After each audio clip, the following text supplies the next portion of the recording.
This podcast is brought to you by 2 More Reps Coffee Beans. Get your 2 more reps with this natural pre-workout. Buy your bag at 2morereps.com.au.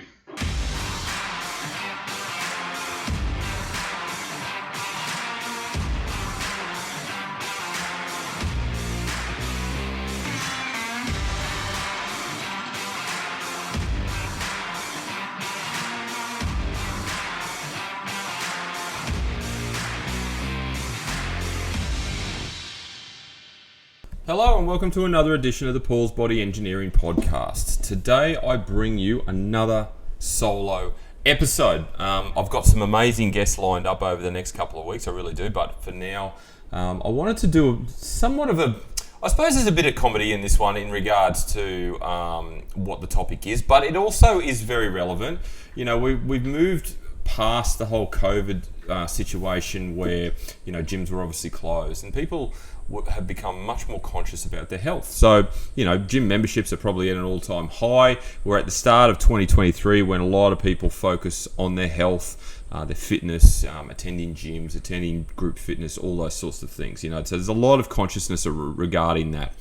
But gyms themselves can be somewhat intimidating to someone who isn't experienced in that realm. You know, they can be overwhelming, intimidating. The people that attend can obviously do that as well. So with that being said, my podcast today is my top 5 pet peeves in the gym. Now, I put out a poll or a questionnaire on my Instagram a couple of weeks ago, and I got some really interesting takes and feedback, but there was one that was more answered than any others, and that was number 1. So I'm going to go through the top 5 in order from 1 to 5. Look, that in terms of, you know, where they rank, you know, I'm not doing it in that particular order. These are just my top 5 that irritate me the most, and obviously are somewhat, I guess, what's the word I'm looking for? You know, they're popular in regards to more people than not agree. Although there is one that's probably a little bit left of field. But anyway, enough rambling. Let's get on with it. So, number 1, hogging equipment. Oh my God. This one is by far the one that was answered the most and identified as everybody's pet peeve. And look, you know, hogging equipment, I don't get it, because in order to hog equipment right, you've got to have a level of arrogance where you just don't care, because you are fully aware of what you're doing. And the worst scenario is when it's a busy gym. So a busy gym means that there's lots of people all trying to train on effectively limited equipment, you know, depending on the size of the gym. Most gyms only have one piece of every piece of equipment, right? One leg press, one bench press, one chest press, one shoulder press. Some of the really big gyms have multiple, but not many. So when you attend a gym, and generally it is the busier times because that's when most people can get to the gym, you know, you're in there doing your best, following a program, yet there's some knucklehead taking up 2 or 3 pieces of equipment, or just dawdling on the one that they're on. Like, I remember one instance in particular, and I often reference this because it just blew me away. I went in, I did my complete program, and I think there would have been 5 or 6 exercises with a minimum of 5 sets and everything. And I was walking to the final exercise, so the 5th one, and I'd noticed when I walked in, I noticed a guy on the seated row. He was doing his rows. He had his phone between sets and he was mucking around. I did all my work, came back to the final machine, which was near where he was, and he was still there. He was still doing those seated rows. And, you know, what people don't realize is they're missing out on a key component of training when they dawdle like that, and that is intensity. You know, your heart rate's going to spike when you train, and then it's going to go right back down to close to resting if you break for too long. So you're doing yourself a disservice by taking the piss and being on your phone or talking or buggering off for a period of time and not getting through your set in an adequate time. Now, not everyone has to train at an intensity level that, you know, I select or I train at, or, you know, some of my colleagues train at. But, you know, there's a significant advantage to achieving the goals you want through high intense training, you know. But don't be a dickhead that sits on, and this applies to males and females. You know, I singled out that male because he was the example that I still remember. But I've seen it with girls as well. They'll sit on their phone and they'll scroll Instagram, or they'll be messaging someone or whatever. Or even people will get off the machine, the towel's still on there, and they'll go chat to a friend in the gym. And I get that the gym is social. I completely appreciate that. It's really cool that is the case. But if you know you're going to have a conversation that's going to last more than 2 minutes, take your towel with you. Stop hogging the equipment. There's plenty of other people in the gym that want to get their exercises done. They want to get their training done. You know, I cannot tell you how many times I've made it very clear when I've been waiting for a piece of equipment and I've sort of stood within the vicinity, constantly looking in the direction of the person that's on it, looking, okay, you know, it looks like they may be finished, maybe they've got 1 or 2 more sets, but they're dawdling between their sets, they're on their phone, they're fucking around, and I'm not one to sort of go over and say, look, do you mind if I work in with you? That's sort of not my style. I'd rather, because if someone did that to me, I'd probably prefer them not to, because I train a certain way and I want that space for just me. You know, the gym is my time. It allows me to think clearly. It really gives me clarity for the day, and you know, I like to be really focused in on what I'm doing. But you know, some people will ask to work in, and that's fine. But you know, if you need to be aware of the space around you. You need to be aware of those around you that are potentially waiting for you to finish. So, between each set, I always look up and just, you know, visually check and make sure no one's sort of waiting for a piece of equipment. It's so important, because, you know, the last thing you want to do is piss people off in the gym, and then you become that person, and then they tell their friends and they go, oh, that guy's, you know, he bloody well holds the equipment every single week. You know, you don't want to be that guy. You don't want to be that girl. You don't want to be spoken about like that. Like, there's enough angry, tense, frustrated people in the gym as it is, let alone pissing more people off because you're doing the wrong thing and hogging some equipment, right? If you're supersetting, don't do it in a bit when it's busy. Like, that means you're going to take up 2 or 3 pieces of equipment when there's so many people that can't actually physically get through their program because there's not enough equipment to go around. And I've seen that firsthand. So don't superset, or superset with alternatives, like use dumbbells because they're always readily available, or go down to the functional area and do your supersets down there. Don't superset between machines when you know full well that they're going to be needed or wanted or in high demand at certain times throughout the day. You know, it does require a lot of arrogance to put yourself in that position, you know, and if you aren't aware, then it's ignorance, not arrogance. But you should be paying attention to the environment around you and knowing that you get in and get out and get the job done. Don't take the piss. Don't fuck around, and you're doing yourself a disservice if you're taking longer than necessary to get through a single exercise. Okay, you're cooling your body down, and in fact, you're heightening the risk of injury by allowing your body to cool down, because your breaks are 5+ minutes, okay? Minimize the breaks, keep up the intensity, and I guarantee you'll see better progression because of it. So if you are an equipment hogger, if you are an arrogant person that hogs the equipment, takes way too long, takes the piss, for fuck's sake, stop doing it. Just stop doing it. Like, it really drives me up the wall. And I've often messaged my wife and said, you won't believe this person that is hogging this equipment. And yeah, and you shouldn't be doing 10 sets either. That's another thing I wanted to bring up.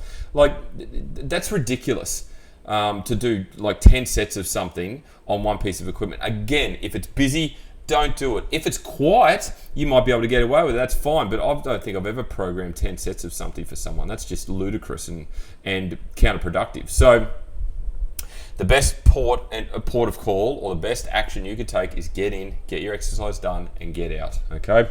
So that's number 1. Hogging equipment does my head in. Now, these are obviously my preference, but some people will agree with some of these and some won't. Now, number 2, not putting your weights away. Now, this references dumbbells and plates, more so plates than anything else. Believe it or not, some people in the gym are so fucking lazy that they do their lifts and then they just move on to the next exercise. And it's like, dude, what the hell are you doing? You know, and for me, I don't mind it so much because obviously, you know, I can physically lift the plates and it's not an issue. And I see it as an advantage because I'm effectively doing more work in my training session, so I'm getting more out of it. But then you've got, like, unfortunately, beginners or those that just aren't as strong, whether it's male or female. And, the worst example is a leg press. Like, a dude or even a female will jump on a leg press, lift up, 300-400 kilos, which is a mountain of plates, do their sets, and then walk off. I mean, what the fuck? What are you doing? How arrogant do you have to be to then go, oh, I'm not going to unload that. Someone else can take care of that for me. Like, that's just pure stupidity and dickheadedness. Yes, I just made that word up. Because now, the next person who comes along, chances are they're not going to be able to lift that weight. So firstly, they've got to unstack the load, and that could be a lot. Like, if it's someone who's new and only lifting 60 kilos and they've got to unstack 300 or 400, they're going to be there for 10 minutes doing that. And secondly, you as the person who lifted that weight are missing out on a vital part of exercise. Half the battle is loading and unloading a leg press. 10 plus, or maybe even 15, 20 plates on that leg press. Like, think about the work you're actually doing, the energy you're expending and the calories you're burning. Why are you not taking advantage of that? Why are you being lazy? Laziness is just abhorrent, and it should not be tolerated in the gym. And I hate people that do that. They leave, another poor example is like a hack squat or a pendulum squat, where they've let the squatting device, so the machine itself, sit on the bottom setting, or even they've allowed it to bottom out, particularly on a hack squat, that it's sit on the rubbers. So straight away, someone who's weaker can't jump in and just lift it back up to a setting that's suitable to their height. They've first got to unstack it, then lift it up, then restack it to whatever the weight they need to lift. Again, stupidity and just dickheadedness. Stop doing it. Be courteous to your fellow gym user, particularly, and this is why, I go back to my original point, this is why people are generally overwhelmed and intimidated in the gym, because there's dickhead behaviours like this that go on and on and on and on. I don't care if you're jacked up with steroids. I don't care if you lift 500 kilos on a leg press and can bench press 150 kilos. I could not give two shits about that. To me, everyone should be treated equally in the gym. Everyone should be exactly the same, whether you are an advanced lifter, an intermediate lifter, or a beginner and still finding your way. Everyone should have the same opportunity and the same access, and should not be, and should not feel like they don't belong because they get to a machine that's still got weights on it. So please, put your weights away. Same thing goes for dumbbells. They're a little bit simpler because people have just obviously worked out with them and left them where they train. But at the same time, put them away. Again, more energy required, so you're going to benefit from it. So again, stop being a dickhead, really. All right, number 3. Now this one came up quite a bit. And look, I don't have a significant problem with this, but there are instances where I've gone, oh my God, why? And that is hygiene. Okay, we've just gone through COVID where hygiene was at the forefront of our minds. So gyms had to obviously up their standards in terms of hygiene and, wiping down benches after use and things like that. And they've kept that standard in place. You've got wipes everywhere now. Some gyms have spray bottles, and there's signs up everywhere saying wipe down after use. Use a towel and wipe down after use, which is fine. Like, it's hygienic, it's clean, cool, fantastic. But then there's dickheads, and I constantly refer to them as this, dickheads that go into the gym, they've got a towel, but they don't actually use it. That's one item. And then secondly, they will sweat all over the machine or the bench, finish their set, and then move on to the next one. And there's all these beads of sweat, and I just, it's just gross. It takes you literally 10 seconds to wipe down a bench or a machine. And look, I put my hand up, and sometimes because I'm using a towel, I forget, but I'll wipe the bench down more often than not with my towel. But if you have a towel and you are a sweaty person, because plenty of people are, and that's fine. I think if you're sweating, it means you're training hard, so good on you. But you don't wipe down the bench, or you don't practice good hygiene in the gym, it is disgusting. It is gross. And it's unsafe. Come on, pick your game up. It's not that hard to wipe down a bench after you. I remember in one of the gyms I used to work at, one of the guys, and I won't obviously identify where it was or who it was, although the people that know me will probably figure it out, was he would come in and he'd do a lot of powerlifting and sort of crossfitting, clean and presses and clean and jerks and all this sort of stuff, and he was a massive sweater. sweat would go all over the floor because he's working off the floor. There'd be pools of it everywhere. And one of the reception girls had enough because he would then move on and leave these pools of sweat. And she approached him one day and made him, in front of everybody, wipe up his sweat. And I still remember this day. I thought, good on you. It is gross. And most males would go, whatever. But at the same time, it's dangerous too. If there's a pool of water on the floor, you can slip over. You could get moisture on the back of your foot, step on a slippery surface, and bang, over you go. But more so, it's the hygiene factor. The last thing you want to do is sit down on a bench or a machine and realize that someone has been on it before you, and it's all wet and gross and smelly and whatever. Now, a lot of people also mentioned smell, bad BO and things like that. Look, I don't have a problem with that. It's not like you go to the gym in your best attire, put on your best aftershave, and try and look the best, although a lot of females do.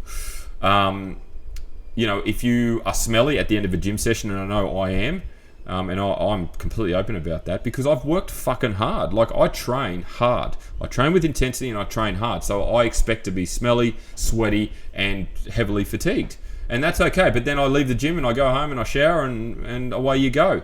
So look, if that's an issue for you, I don't know what the answer is. I'm happy to take feedback on that particular one. But the biggest one for me is obviously sweating on machines. Even sweating on dumbbells, I've noticed is more common. Like, people will obviously do their dumbbell whatevers, and because there's sweat running down their arms, the sweat then drips onto the handle, onto the dumbbell, and you go to pick it up after they put it back. And most people don't wipe down a dumbbell. They just forget to do it. And then you've grabbed the wet handle. It is gross. So, yeah, things like that kind of irk me a little bit, but it's the sweating on the bench that really gets me. All right, number 4. Now, this is more, it's more directed at the gym goer, and that is people incorrectly performing an exercise to a point where it either looks ridiculous or it's very unsafe. And I see this often. I see this so often.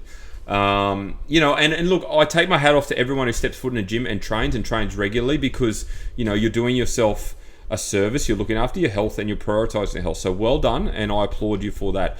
But it is in a dangerous environment and there's high risk of injury. So you need to know how to perform exercises correctly and not just base your knowledge off what you see on Instagram or YouTube. Actually get some advice. It should almost be compulsory for every gym to insist that every new member does a couple of sessions with a PT. And unfortunately, there's a lot of crappy PTs out there, which I'll go into in a second, but there's been so many people over the years I've been working in this industry where and I'm a big observer. Like, if you know me when I train, between my sets, I'll just sort of look around, and it's not to be weird or, perversive or anything like that. It's purely from a sociological perspective and identifying people's personalities, their behaviors, and obviously their training. And I see it so often where individuals will be training a certain exercise and I have to cringe because I think, fuck, they're going to hurt themselves. Picking up a deadlift with a bent back or flying around with dumbbells in hand doing lateral raises looks like you're trying to take off out of your, a bird's nest. And, stuff on cables that I couldn't even tell you what muscle they were working. There's so many weird exercises that people do thinking they're doing the correct thing.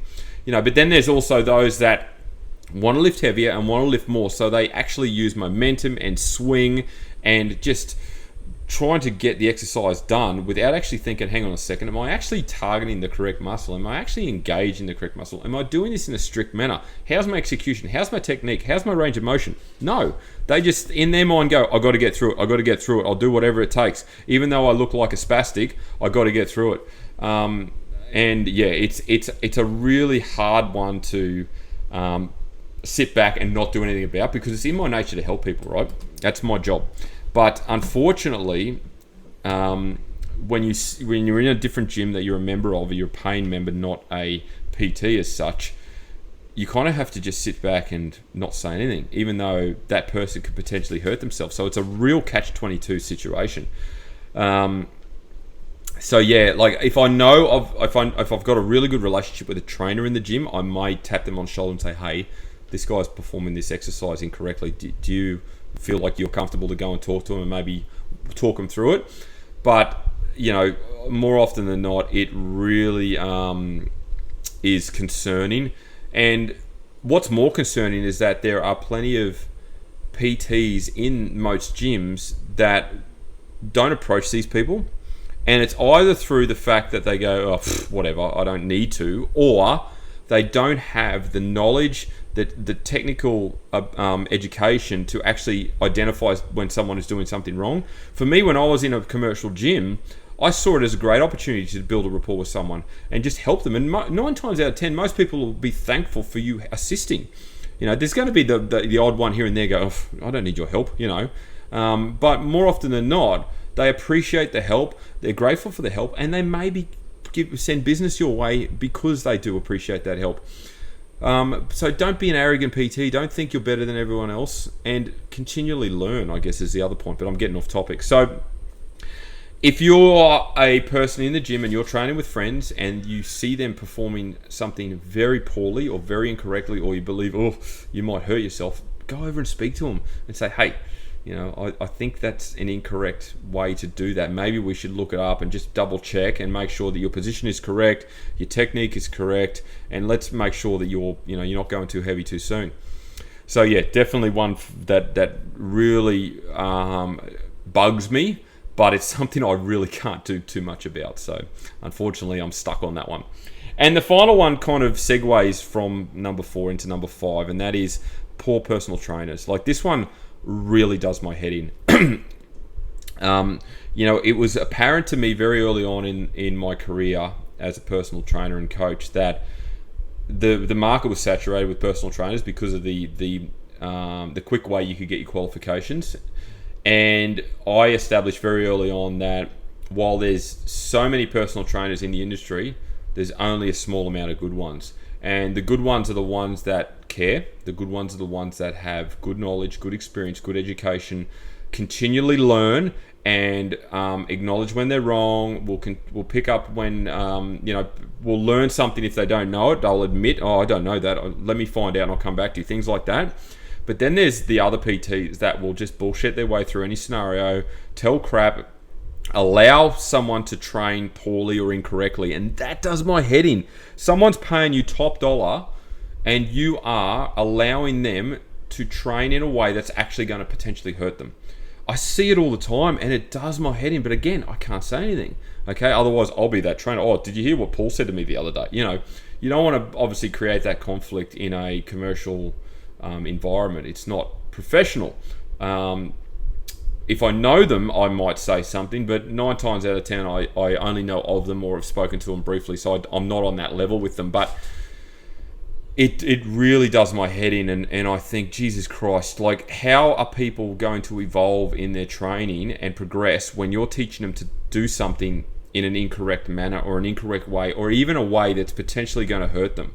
Allowing them to pick up a ridiculously heavy deadlift when they don't have their core braced or their back correctly positioned, that's fucked. I've seen and know firsthand of individuals that have been encouraged to lift really heavy deadlifts with poor technique, and they've actually popped discs in their back. I know firsthand who these individuals are, and I know the trainers that they worked under for a period of time, and unfortunately now they're constantly suffering in discomfort and pain and have been recommended spinal fusion surgery to overcome it. It's like, what the fuck? How the hell did a trainer allow them to lift something under those circumstances, and then this is the result? I do not know.